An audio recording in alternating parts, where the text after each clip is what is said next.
So, this is my review for Suppose a Kid from the Last Dungeon Boonies Moved to the Starter Town, which is quite a title. So basically, this completely took me by surprise, right? I thought it was going to be a lightweight, happy little fantasy. I chose it for its lightweight fantasy look that it had to it. But it completely took me by surprise because it's actually really funny. It was like a really funny comedy. And I haven't seen a comedy anime this funny for quite a while. The current definitive comedy fantasy anime is Konosuba, and I thought this was funnier than that actually. And I laughed out loud quite a lot of times, and I really enjoyed it, and I had many, many giggles as I saw the situations of the characters coming together. Now, what they've done with it, there's a theme in anime where basically all the girls fancy the main character guy, and that's a classic anime theme. But what they've done here is they've made a little bit of their own twist to it.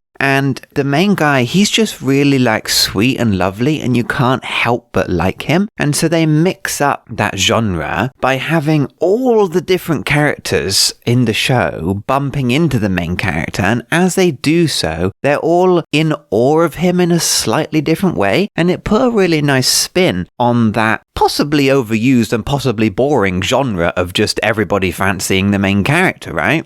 So they've written it in such a way that they present many, many different opportunities for the characters to be surprised and shocked by him, and it makes him more of an enjoyable character as well into how he responds to it. So I really enjoyed that, and that's where a lot of the comedy and everything came from.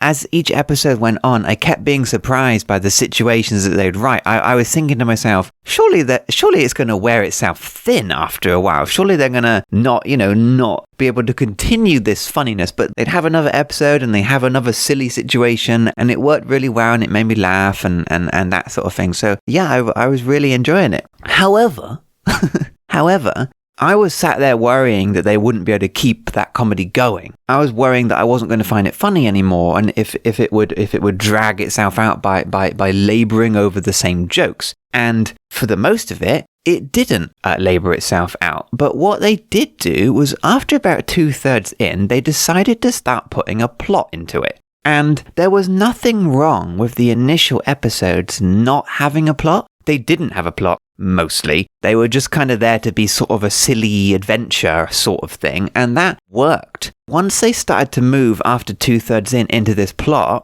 it really bogged everything down, and they focused much more on the plot, which, by the way, was not well written. The comedy was well written because it didn't need a plot. It just had character interaction. But once the plot started to come in, there's so many good fantasy anime that you could watch that the plot that they went for was just like uninteresting, and they could have carried it with the comedy, but they didn't carry it with the comedy. They moved the comedy out the way to allow the plot to come in, and it just basically ruined it. Because the comedy was forced out, when the comedy did come, it felt forced. It was like the writers were thinking, oh yeah, this used to be a comedy. Let's put some funny lines in. And then everybody just became a parody of themselves. They were saying things that they would have said that wasn't funny.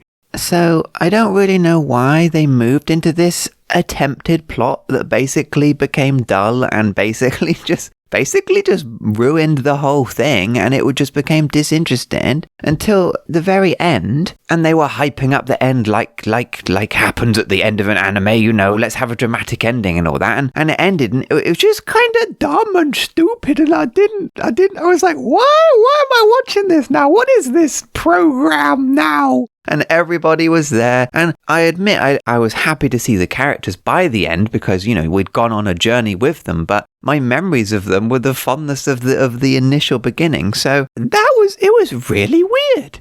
So overall, I'm going to give it a 7 out of 10. Honestly, this was actually shaping up to be one of my new favourites. I was really enjoying this, and I was really liking the characters and the way it was coming together. But it just washed itself out with some kind of attempted storyline that was completely unnecessary. So I don't really know what to think. So yeah, overall, I'm gonna give it a 7 out of 10, but that's basically because the first half was an 8 out of 10 and the second half wasn't. So yeah, a bit of a mixed one.